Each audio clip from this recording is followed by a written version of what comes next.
Well, coming back to our breaking news story now this hour, Acting Police Commissioner General Khomotso Phahlane is reportedly expected to make a warning statement. This is after the Independent Police Investigative Directorate Ipid laid a charge of defeating the ends of justice. The charge reportedly relates to an Ipid probe on how Phahlane could afford his exclusive R8 million residence north of Pretoria.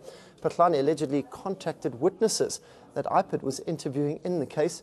If convicted, he would be the fourth top cop to be found guilty of wrongdoing since Jackie Salebi, Becky Tele and Ria Piecha. The forensic investigator Paul O'Sullivan is said to have opened that docket against Phahlane in January this year.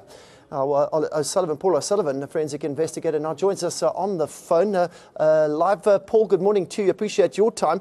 Just explain to us what's in that original document. Well, I opened the docket after about 3 or 4 months of research when I was contacted by a colonel in the police forensic division who made it clear that there were some troubling issues relating to the forensic supplies of the South African Police Service. And he also alleged that there were kickbacks from the suppliers. So I carried out an investigation and indeed found prima facie evidence of something wrong. And I opened a docket. Now, I can't open a docket like that with the police. You know, when I opened a case against Jackie Salebi, I opened it with the Scorpions. Well, the Hawks have replaced the Scorpions, but we know the Hawks have been neutralized because they're politically corrupt.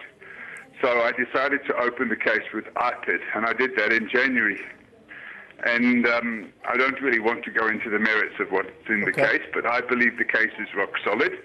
And Commissioner Phahlane has got a lot of questions to answer, and hopefully at some point he will be put to answer those questions. What I did in March this year, though, because there had been no investigation, I sent an email and I made it clear that no steps had been taken on the investigation by Ipid. And I sent Phahlane a picture of the house and I asked him to explain where the money came from to build the house. Describe the house to us. Oh, it's a mansion. It's 803 square meters. I think it's 6 bedrooms and 5 bathrooms. It's a mansion, absolute mansion. I mean, you know, I think the average person is lucky to have a 3-bedroom house of about 150 square meters, and that's a middle management, reasonably well-off person. But an 803 square meter house, well, a similar house was sold in the same estate for 8.5 million rand. And I've estimated, I used to be an engineer, so I've estimated the cost of building the house at a lot more than the bond that was registered over it, and that leaves a cash discrepancy of somewhere between 4 and 5 million rand. Paul, just so that we can clarify, your sources came from within the police forensics department, was that correct? Some of them, yes, but I don't really talk in public about where my sources come from, but the original source that approached me was a colonel in the police, and he, for his sins, was unlawfully suspended. I mean, you know, he's clearly a whistleblower, and he's entitled to the protection of the Protected Disclosures Act, and yet Phahlane had him suspended on trumped-up charges. And this is the conduct of the police. You know, he had me arrested on trumped-up charges.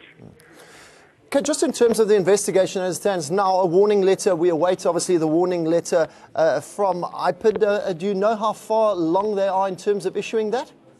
No, I have nothing to do with that process. Okay. I don't know anything about that. Obviously, they don't call them warning letters, but normally what happens, it's the same as the police investigation.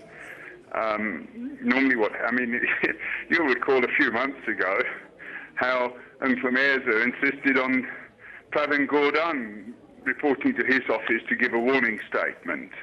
And a person's not obliged to give a warning statement, they can refuse to do so, but normally what happens is that's when you have an opportunity in any normal circumstances to present your version of events, and then the docket would then normally be taken to a prosecutor for a decision on whether or not to prosecute. But I'm not involved in that process. I certainly have got nothing to do with that. Just in terms of the spat basically between yourselves and the Hawks, I mean, they obviously arrested you at RR Tambo after you boarded a flight to London. I mean, is this a tit for tat there that now you're going after them because they've gone after you? Well, excuse me for pointing it out, but it's not a spat. the Hawks have been infiltrated by criminals, and those criminals are now taking action against everybody that's exposing corruption in South Africa. I'm just one of those people. They charged Pavan Gordhan, they charged Robert McBride, they charged Ramat, they charged Sabir. There's a whole host of people they charged. And all those people were people that were exposing corruption by people that were near and dear to our president. And I think that's what's been going on. Now, you have to remember that I opened the docket initially against a lieutenant general in the police almost 3 years ago. And those dockets were for corruption. And as a result of the lack of investigation by the police, I opened further dockets. And I gave them an ultimatum on the 15th of March this year. And the ultimatum was, if you don't do something about this corruption, and I named and shamed the people in that email, and I said, if you don't do something about this corruption, I'm going to hold a press conference in London and expose it to the world. They made sure, and I said, stop me if you can. They made sure I wouldn't hold that press conference. And they arrested me on trumped-up charges. And they're still going to pay for that. Paul, always good chatting to you. Thanks for clarifying a couple of things there. That's independent investigator Paul O'Sullivan on the line.